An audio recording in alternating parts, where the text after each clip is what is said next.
Okay, hi everyone. Thank you guys for joining us. Um, I'm going to quickly introduce our three panelists. Today we have Larissa. She joined the US Air Force as an intelligence analyst, and now she's a student at the American Public University System in the Doctorate of Strategic Intelligence program. She is still in the Air Force Reserves, and she completed her bachelor's in criminal intelligence and master's of intelligence studies at the American Public University. I'll be speaking next. My name is Sara. I went to Georgetown for undergrad, and then I worked in science policy for a couple of years, and now I'm a PhD student at Johns Hopkins. And then we have Jordan Foley. Um, he graduated from the US Naval Academy, got a couple of master's degrees from MIT, and now is working on a law degree at Georgetown. Um, Larissa, would you like to kick it off? Sure, absolutely. So I'm going to share my screen here, and I have a little presentation.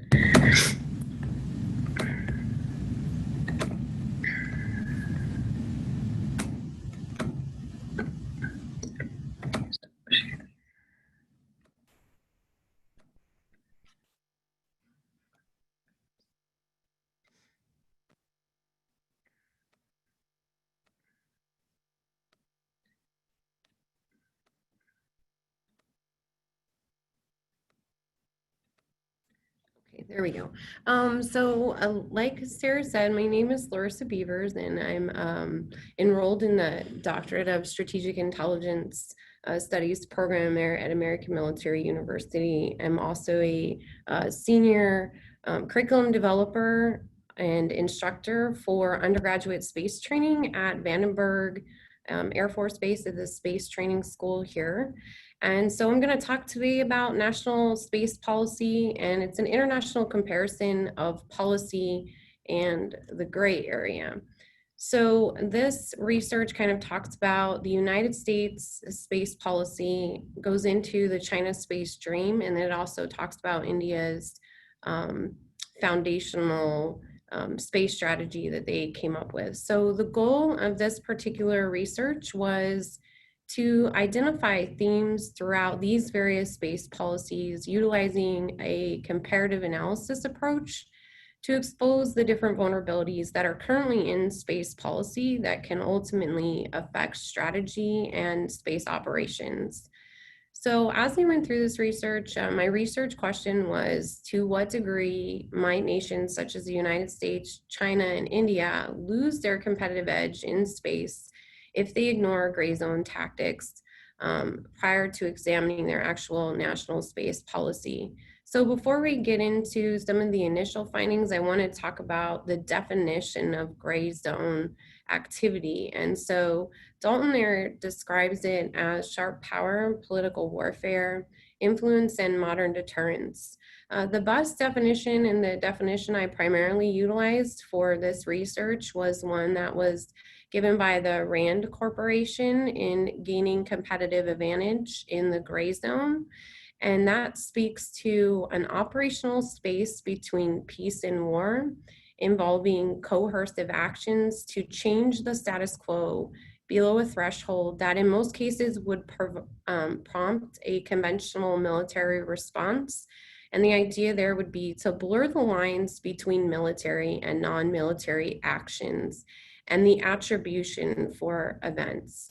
And so when we talk about attribution throughout this presentation, one of the things that I want to point out is attribution in the ground segment is going to be different than in the space segment. So the space domain is broken up into two segments, which there's the space segment, which is actually above the atmosphere, and then the ground segment for any infrastructure that is located on the ground.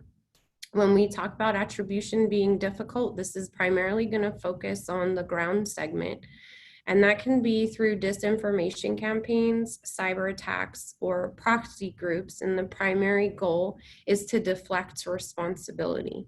When we talk about attribution in the space segment being difficult, it's primarily because space norms have not been identified, that being behavior in space of what is hostile behavior or provocative behavior is not lined out directly in space policy. And so those are some of the things that I'm going to talk about.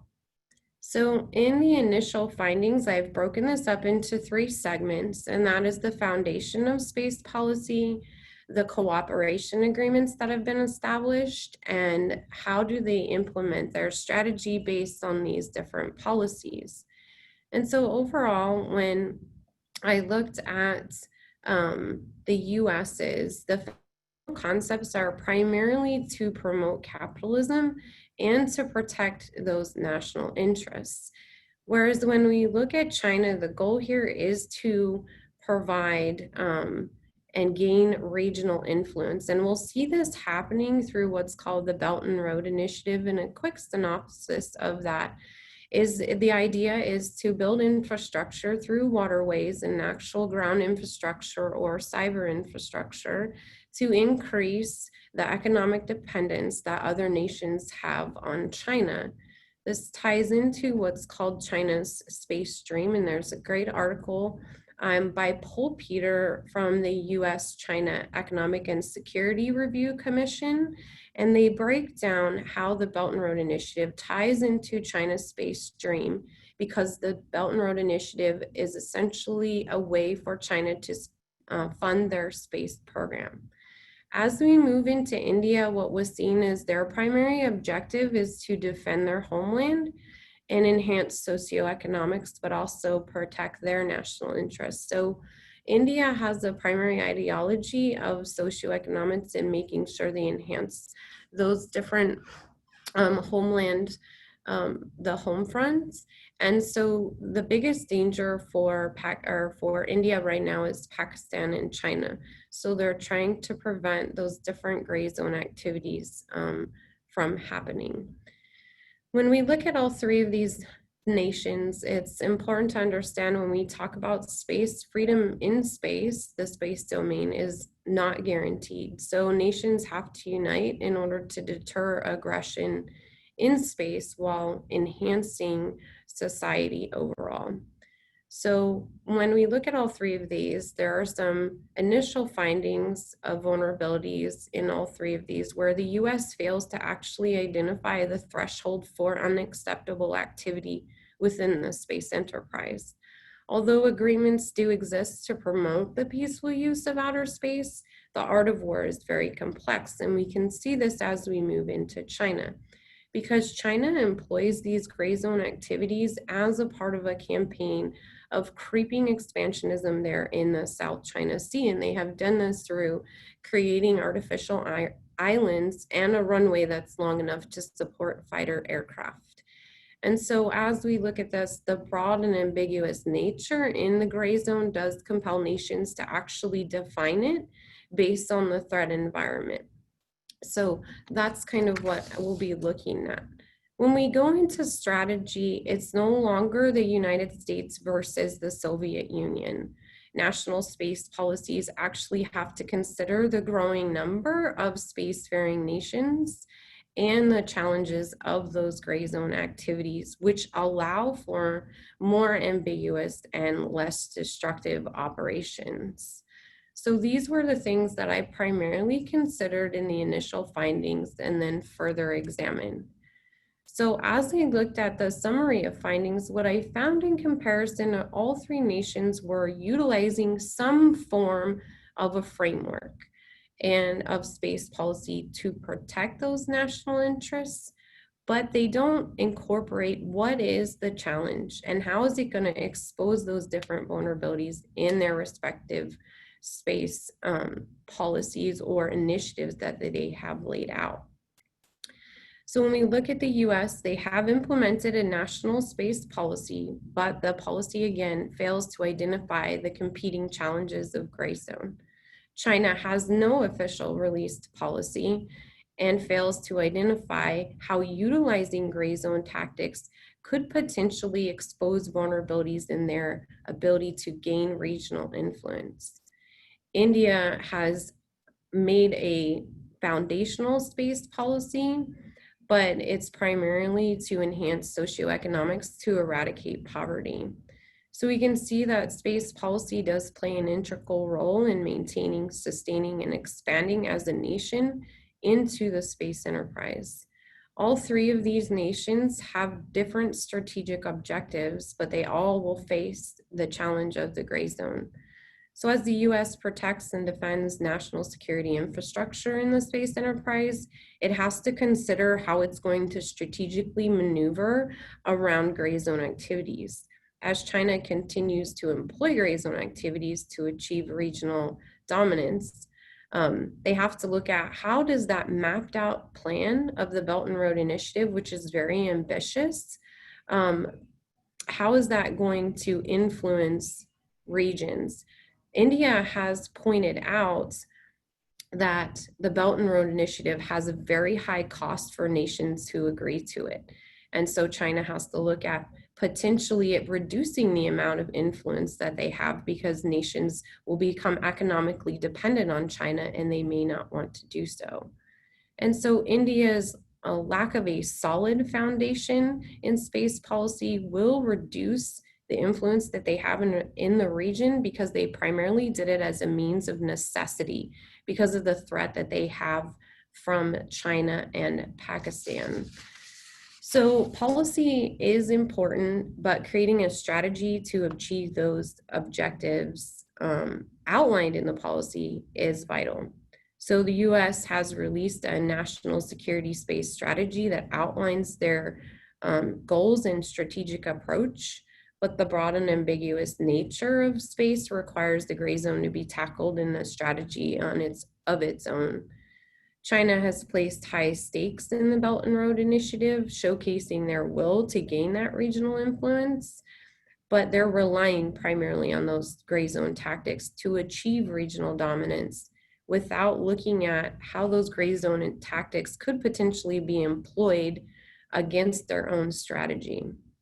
So India has placed themselves among the prestigious ASAT community anti-satellite. This is where they launched an anti-satellite and destroyed one of their own satellites in space. And the primary objective, even though it said it was peaceful operations, may potentially have been to deter influential nations like China. But the inability of India to actually create an agenda outlining military and space objectives could potentially leave India significantly vulnerable to that gray zone activity. So as we look at cooperation agreements, they are vital as nations continue to promote the peaceful use of space, but the ambiguous nature of space requires nations to step forward and establish norms in space, both regionally and internationally, to create what would be an operating standard. The US has continued to partner with nations large and small, to include the UK, Canada, and India in human spaceflight, but they have to examine how the gray zone impacts those space cooperation agreements. China continues to seek out agreements with Latin America, and they have implemented that Belt and Road Initiative to sustain and gain regional influence to overall have a global space dominance picture. But they don't actually look at the impact that those gray zone activities can have on such initiatives. They utilize coercive tactics to gain international influence, but really creating a lot of tensions. So China has to be cautious on how they actually approach the implementation of that Belt and Road Initiative. And again, India has highlighted those financial burdens, and that India believes that this is part of China's master plan to seize control of regional choke points in and around China. So as India continues to promote and enhance socioeconomics, their nuclear program deters large nations like the United States from establishing bilateral agreements in the space domain. So they actually have to evaluate current tensions that they have with China and the benefits of having a relationship with the United States. Overall, although agreements have been established to promote peaceful use of space capability development, and even data sharing, nations have to consider what that gray zone looks like and what are the implications to infrastructure and actual on-orbit spacecraft. So the aim of gray zone activities is to actually influence, so coerce other nations without directly violating any legal agreements or directives. And nations are doing an exceptional job in creating agreements in human spaceflight and space development.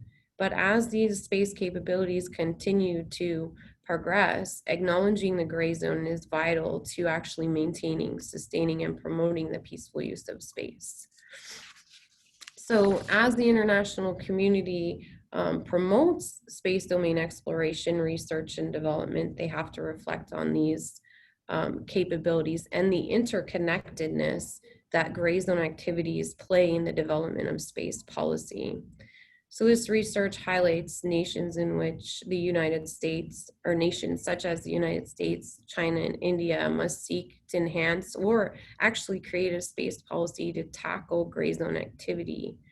The space domain creates this breeding ground for gray zone activity, and the ambiguous nature of space and its capabilities calls upon all these nations to protect and preserve the space domain and its contributions to society. So as these nations continue to advance their space capability, counter space options, and cooperation agreements, they must first examine the gray zone activities so they can implement an effective national space strategy. So by doing this, they're able to create a strategy that encompasses not only the peaceful use of space, but also what happens if gray zone tactics are employed and the potential consequences of doing so. So they can't just wait for the opportunity to acknowledge that gray zone activity is happening. They have to act on it before it becomes a very big problem. So although this research primarily focused on national space policy, future research can be done to focus on the specific needs of nations like India and China to improve the identification and consequences of gray zone activity. And to do this, more analysis and actual case studies need to be conducted on how to strategically conduct operation in a domain that has absolutely no sovereignty except for the object itself. And that's when we're talking about the actual space segment and on-orbit spacecraft. And so as these gray zone tactics toe the line between hostile and non-hostile actions, further research kind of has to explore and identify what is hostile behavior and what potentially can be considered suspicious activity or suspicious behavior in the space domain, both on the ground and in the space segment.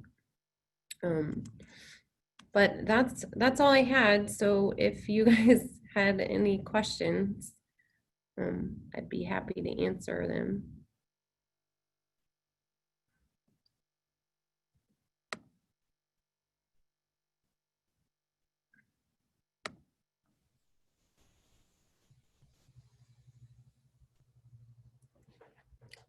Oh, Larissa, you got a nice message in the chat.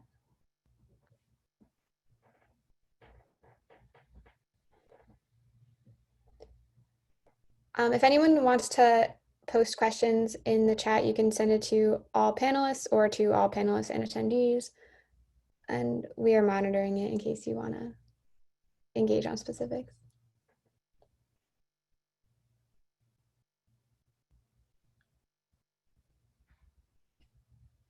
And yeah, we can do questions at the end again as well.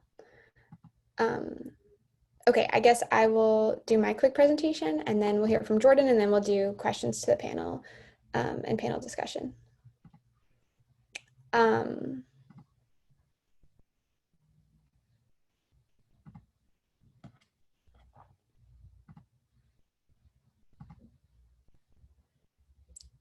you guys seeing my presenter view, Jordan, or are you, oh, so you can see two panels? Yeah, I see the presenter view. Okay, I'll do regular. Okay. Hi, my name is Sara. I am going to be talking about how government can support commercialization of space. This is based on a study that I did when I was a science policy fellow at the IDA Science Technology Policy Institute. So STIPI, can you guys see my mouse? Okay. So STIPI is a federally funded research and development center. I believe it's the second smallest FFRDC, and it is, I think, the only congressionally mandated FFRDC. And it's in Washington, D.C., managed by the nonprofit IDA. We get contracts from various executive branch agencies, including the White House Office of Science, Technology Policy, NASA, DoD, NIH, any three-letter agency.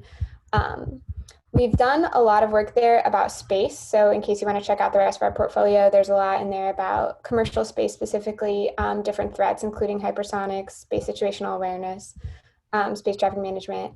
And then on this particular topic that I'm going to be talking about, we have an article in the journal New Space that came out last year. So we were looking at how could a government strategic investment fund support commercial space goals. So the two policy goals we were assessing were how could a fund help foster the growth of private space markets, so the markets for private space technologies, and how could they help reduce government costs, accelerate development, the whole nine, in terms of improving government, like getting the new technologies.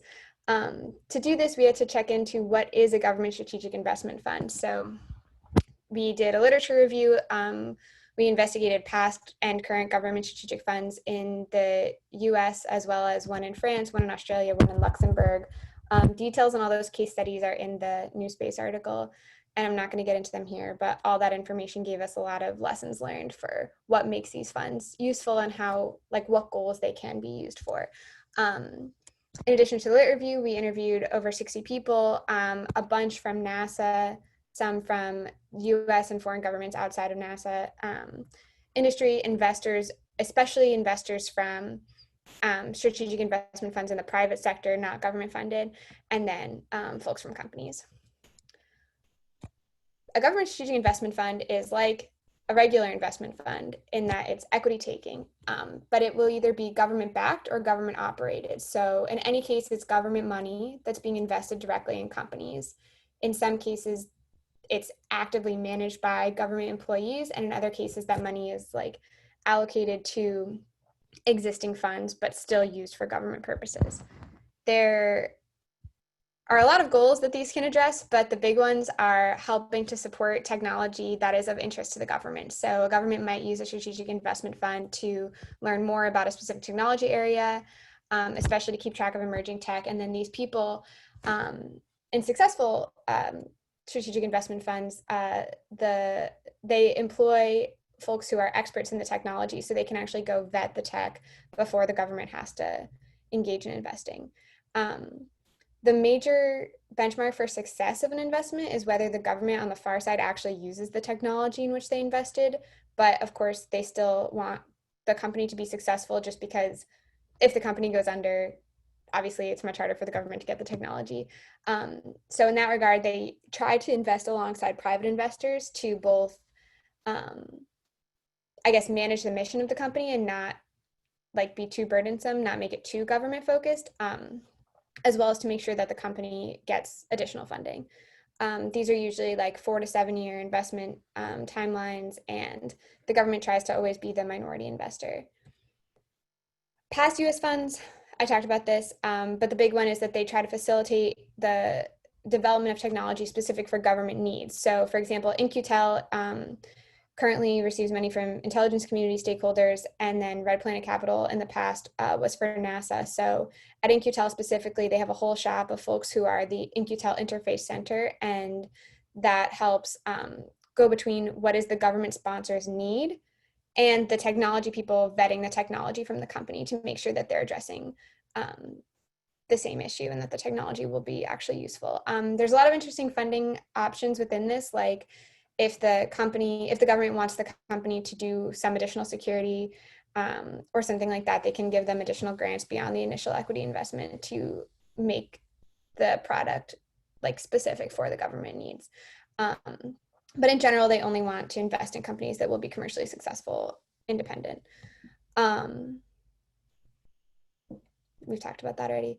So our study was looking at whether a government strategic investment fund specifically would be able to help the challenges in the two major policy goals of fostering the growth of private space markets. So, and the secondary goal was to reduce the cost and development timelines.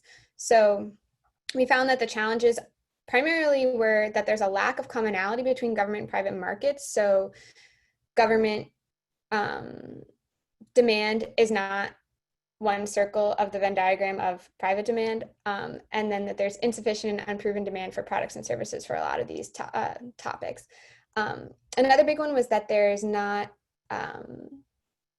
a lot of support for testing and evaluation, and that's a very costly process. So sometimes a product would be doing okay, but fail at the end because you need to have demonstrated some amount of proficiency that was too expensive to support on your own. And then the challenges to reducing the whole government costs are that sometimes government contracting is just long and costly, and the contracting process might be too specific with what they're looking for a company to really be able to innovate within that space. Basically, we found that a government strategic investment fund is a very useful thing for the goals of such funds, but not for the goals of these specific policies. So it would not map well onto the challenges, mostly because such a fund would not fund long-term technologies. It does not create demand, and it would not affect contracting policies, these were the two big challenges, demand and policies. So there's a lot of alternative options for this, especially one very popular was increased support for companies that is specific for testing and evaluation on the back end. And I'm excited to engage in the discussion with our other panelists, but again, this work was me and 3 collaborators, Pavia Lal, Evan Link, and Keith Crane at the Science Technology Policy Institute, our whole space portfolio, and our new space article. And then, yeah, if there's anything, I loved talking about space and science policy in general, so I would love to continue the conversation. Thanks.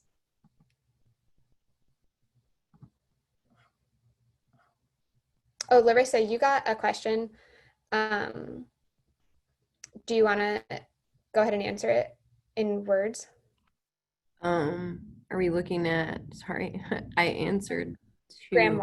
let me turn my camera back on. So, yes, so I'm unaware of how many nations actually have an official national space policy, but I do know that 72 nations do have a space program, and 14 of those have a space launch capability.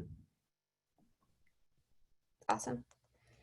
I'm going to click that you answered it, but Graham, if you want to follow up on that, feel free. Okay. David, yeah, I would be happy to share my slides following the conclusion of the conference. I'm not sure if our other presenters were planning on it. And I don't know if they are going to be posted, but I'll make sure they get, I think Jordan's actually learning goals and everything are already on the site, and I'll put mine in the same place. So it'll be right in the agenda. Awesome. And then Vernon asked me, are there dollars in the strategic investment fund for increasing human capital and education? So we don't have a strategic investment fund currently for space. Sorry if I didn't make that clear. We had in the past Red Planet Capital that was through NASA, that was for space. And I think they ended up only making one investment. It was in a treadmill company. I think they still use the treadmill. Oh, and I'm sorry, he's asking, would there be dollars in my ideal situation? Oh, that's more opiniony than I really was prepared to answer. I think a strategic investment fund is meant really to help bring technologies like to fruition and to government use. So I think that, of course, there should always be more money for increasing human capital and education. And I mean, I'm a student, a PhD student right now, so I benefit directly from that. But I think that it's just a totally different funding mechanism if it's through an investment fund where like maybe there could be equity investment in a education system, and then I, the student, participate in that system. But I don't think that that has been done. I think that would be interesting. The government strategic investment funds that I've researched are primarily literally focused on technologies specifically. So you invest in a treadmill that can be used in lower gravity or something like that. Vernon is now asking me, could there be a perpetual investment fund where students pay back to the fund? Oof, I see the word student and pay in that order. I immediately don't like it. But perhaps you could clarify what you mean by that. Okay. Ilan, I'm sorry if I'm, oh, Vernon, a portion of feedback. I don't know that it could be used for education, and I don't know that it could be used for students. I feel like that's like a little bit of a gray area, and maybe the right mechanism for that would just be something more traditional like grants, because I actually do have here, let me share my screen again, a whole suite of other economic policy instruments that can help support the challenges in space. And I acknowledge that a challenge that I did not list in my challenges is workforce development and retention. And so I'm guessing that you're asking the question maybe because you think there is either not enough money or not specific enough for education. But I think anything on this list maybe would be a little more direct than an equity investment. And then Ilon, I apologize if I'm miscommunicating that, mispronouncing that, asked me, what are some of the legal challenge involved in strategic funding, or is it only a policy question? So I think some of the interesting challenges are whose money it is, like how it's actually allocated. So in the past, governments will use they will sometimes have to develop a nonprofit that is the thing that manages the money. I don't know that it's a legal question because it has been done. So I think that the use of taxpayer money via some nonprofit out into an equity investment exists in the US and exists in other countries. But I think that the policy question that we were interested in is, would it be useful for these two specific goals of fostering private space markets and improving government cost and development timelines? And the answer to those was no. So I think the interesting policy question is like, given that we can apply it, to what should we apply it? And if you have chosen to apply it, you should, how do you want to actually do it? Should it be government operated? Should it be private sector operated and just government money? There's a lot of permutations of it. I think it depends on the question.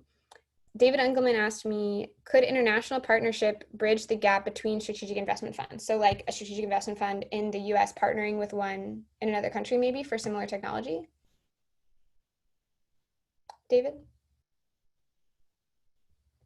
I'm going to answer it as if that was what he was asking. I think the challenge there just becomes that maybe governments have such different demands. Like in my experience, the thing that the government is asking for and thus choosing to invest in is usually pretty specific. And it's cool because they want it to be a technology that will eventually be off the shelf, but I'm not sure whether the timelines of the funding and the demand for different governments would make it plausible to like synchronously invest in those things. Thank you for the questions. Jordan, do you want to take over?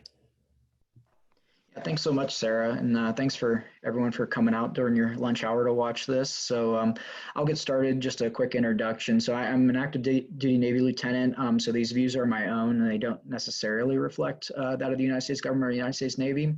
My topic is a couple fold here. So I'm going to talk about educating national security lawyers in the technical aspects of space so we can provide value add to commanders and decision makers in the national security field, and how to educate lawyers about the technical aspects of such things like orbital dynamics. And then I'm going to move to China and a small research topic I have on China. So I was a submarine officer for 6 years, and now I'm a Navy JAG. I'm finishing up law school at Georgetown. While I was at MIT, my thesis was on, it was a Chinese approach to how they would pursue regional cooperation in outer space if they were to construct essentially their version of an ISS regionally, and how that would look politically, how legally they would go about that. Needless to say, they have not taken me up on that idea, and they've kept their space program very much close to the chest rather than inviting regional partners in a similar way the Soviet Union did in the 70s and 80s. But I'm going to touch on that after I talk about how we should go about educating space lawyers. I speak Mandarin Chinese. I've lived there, and I've completed 3 trips now and 1 actual official exchange with the PLAN at the Dalian Naval Academy. So I have a fair amount of experience with China, and I've been in the Navy since 2012 and have focused on great power competition in many ways. Operationally, I was a submarine officer, but now approaching a national security law position in the JAG Corps. So happy to talk about those and what I've learned in the past. Also have experience at the National Space Council with Dr. Scott Pace. So happy to talk about those offline and discuss later, but I'm going to get into the presentation, which I don't have slides. I'm just going to talk because as much as being in the military since 2012, I think I get enough PowerPoint, and I wanted to kind of just talk and have a conversation here, but I do have slides and I will send them to you because I think it's important to show how I'm laying out the material in the orbital dynamic education section. So first, I kind of like to start off when I'm talking to other attorneys about orbital dynamics and just space in general is a quote from Star Wars, one of my favorite movies and series in general. And say there's a scene whenever Han Solo and the Millennium Falcon are trying to get away from a bunch of TIE fighters, and Luke's just telling them, they jump in hyperspace, do it. And he goes, hey kid, jump into hyperspace isn't like dust and crops. And I love that quote because we continually try to apply terrestrial legal regimes to outer space. We talk about the law of the sea and a lot of different analogies that we think map on properly to outer space, but truly don't, and actually tend to confuse lawyers who don't actually understand the technical aspects and the scientific aspects of outer space. So what I'm saying with that is we need to teach space and orbital dynamics specifically to lawyers like we teach law school. So luckily I have both sides here where I was an engineering student, a submarine officer. I was at MIT and had to learn policy taught to engineers, part of the curriculum. And now at MIT or at Georgetown Law, I'm learning the law directly and seeing how it's applied to future attorneys and how attorneys teach this. So what I'm proposing is a different way. So we learn in law school through a series of rules and tests. For example, torts, your slip and fall cases, that's a major class in your first year. We go through a system of tests and laws and saying, well, if this happens, then clearly that was negligence. If there's there's different state precedents, there's different federal precedents and things like that. But at the end of the day, here's a 4-part test and it'll get you to your answer, future attorney. So that, along with case studies and hypotheticals, is the way we really go about teaching a lot of legal concepts. So the way I approach teaching orbital dynamics to a national security lawyer, so teaching you that, hey, LEO and GEO, very different utilities, very different distances, a lot of different things that you need to understand about not only how we get satellites to these orbits, but also what these orbits do and where they can look and what they can see and what type of satellites are important in each one.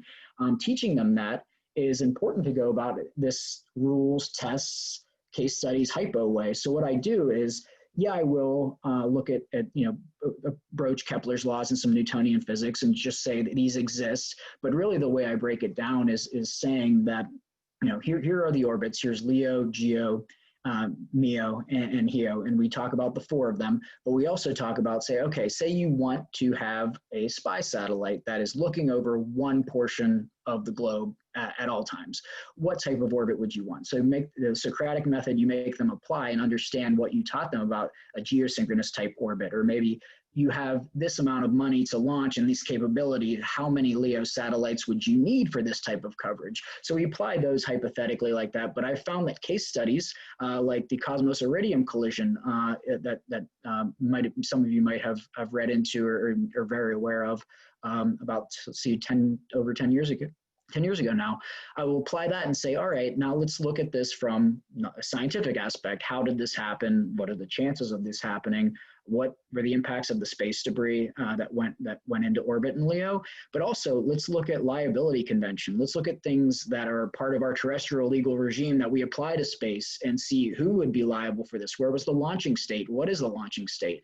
And you go through this actual case study very much in the way you read cases in law school. So you will go over this concept. So like I talked about, we have rules and tests that develop from precedent. And then we bring up maybe some of the most famous cases or opinions that have come from whether it's the Supreme Court or a state or federal court, and apply, and whether it was the inception or the start of those precedents and those tests, or whether it's just expounding upon them, we read about that case. And then from that, you go into a hypothetical and applying a fact pattern to what you learned. I found this to be very effective for teaching lawyers, especially with orbital dynamics and space in general. We've also been moving towards teaching attorneys and national security lawyers like this about cyber in a way that will allow them, like I said, to have value add and whenever they're advising commanders, rather than saying no simply because they truly don't understand what's going on, whether it's cyberspace or space. Another effective way, we've actually found out that people learn through video games. Surprisingly, I know, most of you are around my age group, and I know whenever I was playing video games, my mother would yell at me like I was wasting my time. But we've actually discovered that video games are incredible learning tools. Not only that, like the stigma of it being, locked away in your basement playing with nobody nowadays, even years ago, things like World of Warcraft were incredibly social environments. What I'm getting at with video games is we found that they are great teaching tools for this type of learning mechanism. So we can apply the tests and the rules in the case studies, but then we can actually real time have a hypothetical within a video game, a decision making matrix, which will, as a national security lawyer, make you think through these things, make you think about advising the commander and then seeing a result. We're working on that at Georgetown Law for a type of simulation. We used to run an in-person national security sim, but now we're actually developing video games that are going to be geared more towards disinformation and social media. But this can be applied in so many different realms, and we're finding to be incredibly effective. And what's nice is having being alum of MIT and now at Georgetown, we've bridged that gap several times with these type of projects. So we're starting to see a lot of crossover of science, technology, and policy, especially within institutions, which is really encouraging to see. And we think it's the way we want to be educating national security lawyers in this field. And as we see with Space Force and countries just continually accessing space and space becoming more crowded in many of the orbits, especially LEO, we think this is going to be a very important tool to getting lawyers up to speed who may not have a technical background. And this isn't crazy. We have medical malpractice lawyers who focus on that area who almost have to learn what a doctor would in some cases, but at the end of the day, they don't have the MD, or some of them do, but most of them don't. But they do have such a hyper focus in one area. They're able to litigate and advise on these type of cases with a level of expertise that very few lawyers can.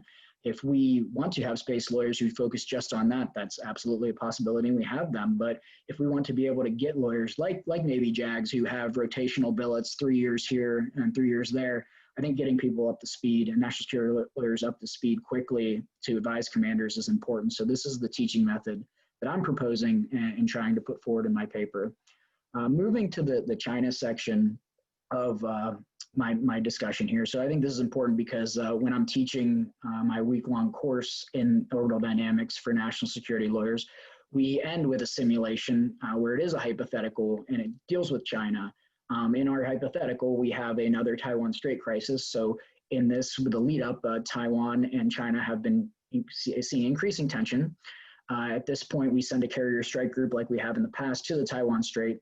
But in this instance, China decides to provide what it thinks is a shot over the bow by shooting down one of our critical navigation satellites for that carrier strike group with an ASAT weapon.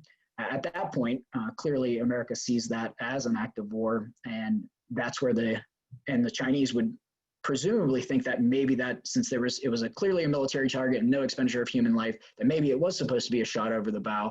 And that's where the simulation picks up. So after the week long of learning about orbits, learning a little bit about space law and policy and the history, we have teams on many different aspects. We have private sector, public sector, government, and then we also have the China team, and we set them off in the simulation to then discuss how we either de-escalate the situation or how it will play out based on the actor's decision making. So again, you're seeing this hypothetical in real time. Obviously, this could be codified into a video game, but doing it in person also has a lot of great benefits, and seeing people think on their feet. It's been incredible to see, and we'll be conducting it again this summer, and just hope to build this concept out. But that really breaks down into the last topic, which I think we're all, at least the presenters here, especially Larissa, we're focused a little bit on China here. I know I'm maybe a little more focused than most, but when China did publish its most recent defense white paper in this past summer, I always like to translate the actual text first, because I think this is important to understand with where China stands with certain things. And I have a couple stories. I'll tell one of them because I love telling sea stories, but I'll just focus on one here. But So first, with translating the text, I'll start there. There's a term that China has consistently used to describe America as a superpower, and the word is ba. And it comes from the Warring States period. And from this Warring States period, Abat was essentially a kingdom, I guess, if you want to put it that way, but it truly means a hegemon. It's a negative connotation. So without really knowing the language and then seeing a translation, you don't understand the way they were referring to America in many years in documents and things like that as Abat, as this hegemon, as this negative, as something to be overcome. And with their 100-year marathon, which you might, hear about, there's a great book out on that with the same title, but really understanding the nuances of the language is incredibly important, especially when looking at these defense white papers and trying to read between the lines. And I've made, spent a lot of time doing that. And I know a lot of Chinese scholars, go back and forth on some of the meanings, but personally, the language is tonal, right? So what that means is there's a lot of double entendre. There's a lot of ways to say things differently, and understanding these nuances is important, but also having cultural literacy is so important too, in understanding China. And that's where, I really feel like my value add as a future attorney and national security and operational Navy officer comes into play. One story is whenever we were there, we, as naval officers, we did what's called a ruck run. So it's like a full pack, and you're loaded up with water bottles and everything, and you're supposed to run, and it's a race, many miles. And we ended up running in through these, mountainous paths. And at the end, we ended up losing to the Chinese officers, and we kind of thought, like, we're in pretty good shape. I don't know how this happened. And we looked at their water bottles, and they had dumped out all of the water in their water bottles, which was supposed to be the added weight. And hey, like, why did you guys do that? Isn't that cheating? And they're like, what do you mean? Why didn't you guys do that? And right then, I've always thought about that story, because the way we think about things, the way we think about the game is played is fundamentally different. And the ways we see them as maybe cheating or trying to get a strategic advantage through doing something dishonest isn't that at all for them. And understanding that is important when applying it to outer space and space and security, because having people who understand China as a space power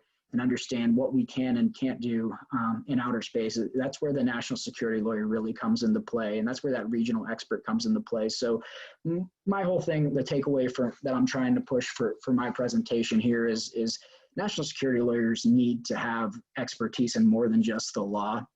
Whenever advising in something like space, especially focusing on an Asia Pacific region, you can't be an expert in everything, but the more you understand and the more you're able to look at other experts and take their opinion and advise the commander, advise the principal, the more effective you're going to be as a national security lawyer. And that is done through many ways, but I think it starts at training. And that's where we are right now, is developing this training to be more effective and quickly implemented into people who come in and out of roles rather quickly, rather than the typical expert who has a career in that field. But I'm going to leave it there. And thank you so much for your time. And I'll take questions now and with the group, but I look forward to talking to you more, and please reach out offline, and my contact information will be posted to talk about this topic later.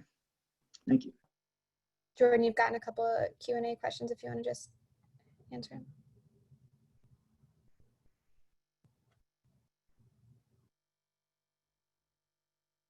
Yeah, the first question, I'm just reading it from Bernard Smith, and says, how much basic science knowledge is necessary to be effective? So how much do you have to fill in the gaps? And that is a good question. I was a Naval Academy graduate, so I had to get a bachelor's of science, even though it was a Chinese major. So I was also a submarine officer, so I do have differential equations under my belt and things like that. So I am aware that not every single lawyer has that background. And I think what I see in law school a lot is the people will say, like, well, numbers, federal income tax, I don't like that class because numbers, and I got to think about it. I think we're confusing capability with preference there. So boiling scientific concepts down as low as they need to go is really important in my approach. So I will talk about some Kepler law, and then, in as far as like the Newtonian physics and things like that, just to give the idea of like, this is where the foundation of science is, and just understand it. But what really needs to be understood is more the physical application. So I like to focus more on, say, this is the Kármán line. It's 100 kilometers. kind of disputed that this is where outer space starts, but here's all the entities that say it's 100 kilometers. Here's all the things that say it's actually less than that. But here's why it's important. Here's why it's physically different than other type of stratospheres and things like that. And I think boiling things down to what the lawyer needs to know, what the national security advisor needs to know, is very important. So I don't really put in a lot of fluff. And I think having a science background isn't important, because the way we try to approach teaching this is saying, hey, you don't really need to know how this works. Kind of press the I believe button, we like to call it sometimes, like just know that this works. There's a lot of research that goes in behind this, and theoretical physics is another thing of its own, but here's what you need to know exactly. And then we, obviously in an in-person setting, we let that, spark a larger conversation, but we do try to boil it down to exactly what they need to know. And I don't think there really is much science background that is required, other than a general layman's stance, somebody who would have typically gone through even just a humanities degree with maybe very little science at a four-year institution. So that would be my baseline, but we're still testing it out, and we're still trying to see what's the most effective way to communicate to people with varying backgrounds. And then Kevin Fries said, do you see the fact that some countries use code law? Okay, so civil law systems rather than common law systems, complicating how space law plays out? That's a really good question. So civil law and common law, this is a concept that some people may not know is like, countries like England and the United States are common laws, and we rely on some precedent, and we have, obviously there's constitutional law and statutes and things like that, but we do have the fact that case law precedent plays into our legal rulings. It makes us what is a common law country. Civil law or code, they do have civil codes, like Switzerland, for example, will have just a giant book of regulations, and really precedent plays much less of a role in a civil law country. And it's more just, here's the black and white text, here's the black letter law, apply it to what happened, and don't worry about the man behind the curtain or the precedent before. It's just apply this to what's going on right now. I think that's, I don't think that's necessarily a relationship that's unique to outer space anyway. I think international law in general has been balancing those systems for a very long time. And what I do see being fundamentally different with civil law and common law countries may be a focus on precedent. I think that's at some point just inherently true about everything. But I would like to say that international law has gotten by these different subtle differences in legal systems of different countries. And I think when it's applied to outer space, at least when we're dealing in an international context, the current legal regime, some may argue is sufficient, some may argue is insufficient. I think it reflects the typical compromises we have in international law. And I think when we look at the law of the sea and the things that have been developed, like the Tribunal on the Law of the Sea and things like that, and the way countries obey those systems. For example, China just had a negative ruling with some Philippine sea arbitration, and they've totally disregarded that as far as law of the sea is concerned, and the judge and the application came down. And America, and a lot of times has, the ICJ has ruled against America, and we have basically said that's great, but we don't agree with that, and we're going to move on. So I think the trouble with it lies actually within the international legal system rather than with the differences with civil and common law countries. I think when we can come to a codified agreement, it is effective. But whenever we have these disagreements, like illustrated with the America and China examples, that's when the shortcomings of international law are really seen, rather than just the subtle differences between civil law countries and common law countries.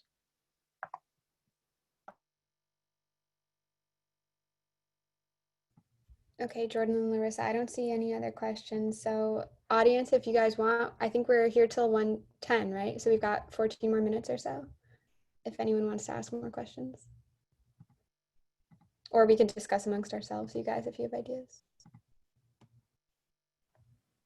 If there's no more questions, I did want to it seems like Larissa, you had a couple points on China, and I think you focus on the BRI a lot, but at least, with what I've seen and their development of the space program. So you can tell me if this is your research too, or you've heard this, but generally from the folks I've talked to over in China, and then the people who research it here, is China really dove into investing in their science and technology after a couple of events. And one was the accidental bombing of the Chinese embassy in Belgrade by NATO forces that was directed by the US. And then the second was the first Gulf War, when America basically conducted a flawless high-tech war and moved through what was supposed to be one of the top militaries in the world at the time, rather like a hot knife through butter. And I've seen that, and I've heard that that was really the impetus for a lot of strategic programs in China directed at not only just space, but other S&T in China. And I didn't know if you've heard that as well, but that's the presumption I've been operating on from people I've talked to and generally, but that's also just maybe hearsay. So I wanted to kind of get your take, because it seems like you're in the realm of that too. Yeah, so I actually on a daily I teach intelligence, space assets, doctrine, and policy to students at the schoolhouse, both officer and enlisted, for space professionals that has now transitioned over to the Space Force. And that's kind of one of the things that I wanted to point it out to what you had said, is really understanding that ideology and where they come from, right? So when we speak to China and even Russia to a certain extent, one of the things that we always point out is their different ideologies that they have. And like you said, what were the factors contributing to them building on their space program? And that bombing of the embassy was a huge factor.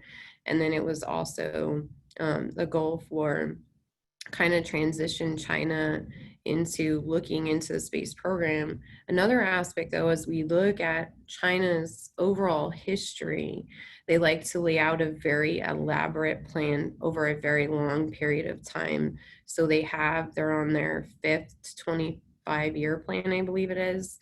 And so as we look at these, one of the things is taking all these different pieces. So China's Space Dream white paper that they came out with, there's 3 different white papers on what would be equivalent to space policy. 3 of those white papers have been published so far, and they call it a grand strategy. And this is how they look at the United States. How do we match those capabilities of the US? Well, in order to become a globally dominant power, they have to gain regional influence. And that's where that Belt and Road Initiative comes into play. They know they kind of have this economic stronghold, and they see the value in space and the lucrative environment that it has, right? It's a lot of money. And so if you can produce those space components, you can provide space launch capabilities, and you have your own space launch capabilities. There are only 14 nations that have a space launch capability.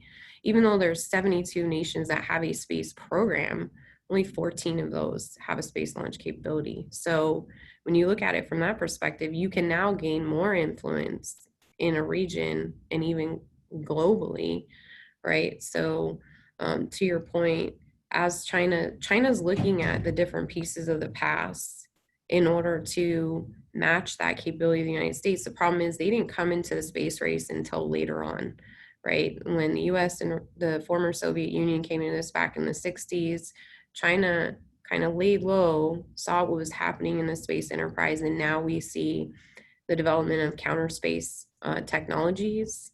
And then the Outer Space Treaty doesn't talk about weaponization of space specifically. So creating those counter space technologies like ASAT weapons that you're talking about, there's no policy or directive that says they can't do that. And so when it comes to China, I think it's super important that we look at how are they coming up and what are their perspectives culturally, ideologically, what is their primary purpose? And we can see that in the Space Dream. It's a grand strategy that they said our primary focus is to become a globally dominant space nation. That's exactly the wording that they used in their China Space Dream outline in 2017, to become a globally dominant space nation. And making these capabilities is a huge part of it, because when they look at what happened at the embassy and they look at what happened during the Gulf War, the capabilities it provides. Also, when we look at operations that we conducted in Operation Iraqi Freedom, looking at the strategy that we implemented, how were we so successful in utilizing our friendly forces and our own forces, and that is satellite communications. SATCOM was a major player in that game. And so China was like, okay, well, if we want to become a globally dominant force, we need to make sure that we're communicating and we have control over that communications environment and in what they call an informationalized condition.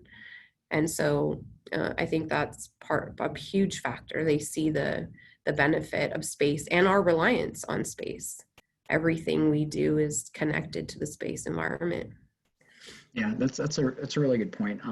I saw Daya had a question really quick too. I just she asked if a bachelor's in space policy or master's in space policy set one up for a more beneficial path. And I think GW University has a really great space policy department, and I would just say that any type of exposure would be good there. And I'll put a plug in for Dr. Scott Pace's program, and a lot of other great space scholars have come from there. But to kind of respond to Larissa too is, yeah, I do see a lot of this in their white papers, and I've been to what they call Space Road in Beijing. It's on one of the loops, and they have a lot of state-owned enterprises that sit there and a lot of space policy and institutes. And I did research at the Beijing University of Aerospace and Astrophysics. So like I get where they're going with that. And I think BRI, to some point, yeah, there is obviously a financial benefit there, but there's this component that we need to understand where they're trying to reshape the international order to be more central to China. So can they buy votes in an international legal system? Is that what they're trying to do? And either way, like, this is an international system that China really didn't have much say in being set up. It's very much a Western centric one, and they see that. So moving, not just the monetary benefits, I think they come from that, but just the political capital they get. And that was my original thesis at MIT, said you can get a lot of value. And when I say you, I mean, I was writing from a Chinese perspective, saying China can get a lot of value by inviting up, making a mini ISS, or just inviting up countries that are regional partners, and having astronauts come from different countries to come into the Tiangong, their space station. Also, this is years ago, and now what we see is going on in Western China, in my opinion, is no short of a genocide of the Uyghur population. But I said, what if if they had a Uyghur astronaut, showing that, yes, ethnic minorities, very small percentage, about 2% of all 1.3 billion people in China, ethnic minorities can very much accomplish in China and achieve. And I think that would have very much driven a lot of support, which is China's trying to garner. Rather, they've gone the other route and saying they're just going to oppress that type of population, the ethnic Muslims in China. And I think it's really unfortunate, because China did have a way of using its space technology to really better the country. But I think they've always had this lean towards more party control. And I think it's almost natural at this point for them. So it does scare me to think about our gap between what we understand in space and what they understand. And that's kind of where my hypothetical gets at. So hopefully that, the hypothetical, at least we can maybe get some value add from the sense that people come up with different results each time and maybe assess it that way. But having a uniquely Chinese perspective, I think, is really important. So I agree with you 100% on that, as we do need to focus a little more on what they're thinking and what their long-term goals are. And unlike us, who have potentially every 4 years we change our foreign policy, they do have a 100-year plan. They very much do. And AI is part of that, and space is part of that too. And we just need to get ahead of a lot of things they're doing. And at some point, we're our own worst enemy, right? We didn't invite them to ISS, which sparked them to do their own thing. Then back in the Kissinger era, we engaged them a lot to counter the Soviet Union, which drove their S&T. So we've been kind of wrong a lot of the time. And I think viewing China as a peaceful rise was exactly what they wanted. And me personally, I do not buy that. And I think we're starting to move away from that concept of seeing a peaceful rise, but rather seeing a potentially dangerous Chinese world order. And it's through a lot of things, but I think space is one of them. Can I just draw your attention, sorry guys, to a question from David? Sure. So this kind of ties into David's question also, but LT, as you kind of talk about the Belt and Road Initiative, one of the things that as an intelligence analyst that I have really dug into on that Belt and Road Initiative was the infrastructure that they're building. And so as you talk about, hey, they need to gain that influence, right? Building infrastructure, it's controlling information. based on the way that their party is designed and organized. And so it allows them to have control of information and what information is sent throughout the region.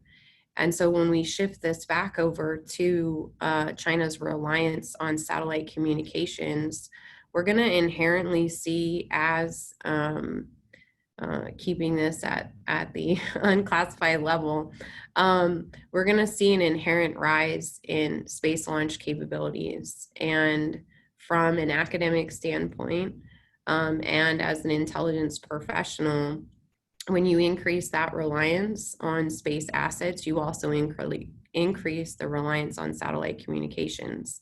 As you move throughout the region, as China moves throughout the region, they're going to be more reliant on satellite communications via their military. And we're going to see that in the South China Sea and the East China Sea as a primary concern for them is going to be those U.S. carrier strike groups that are in and around that region.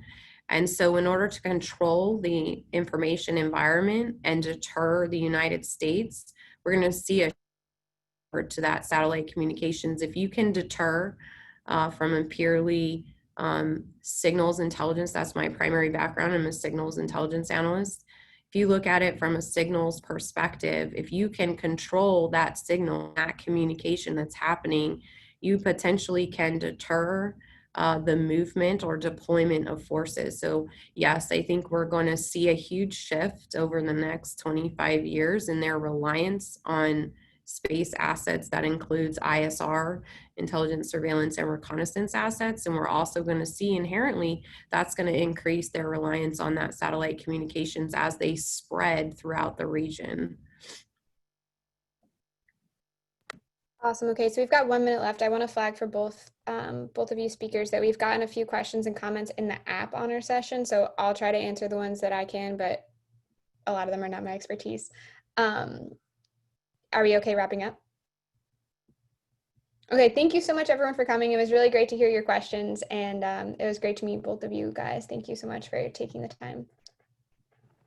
Thanks, everyone. Thank you, everyone, for coming.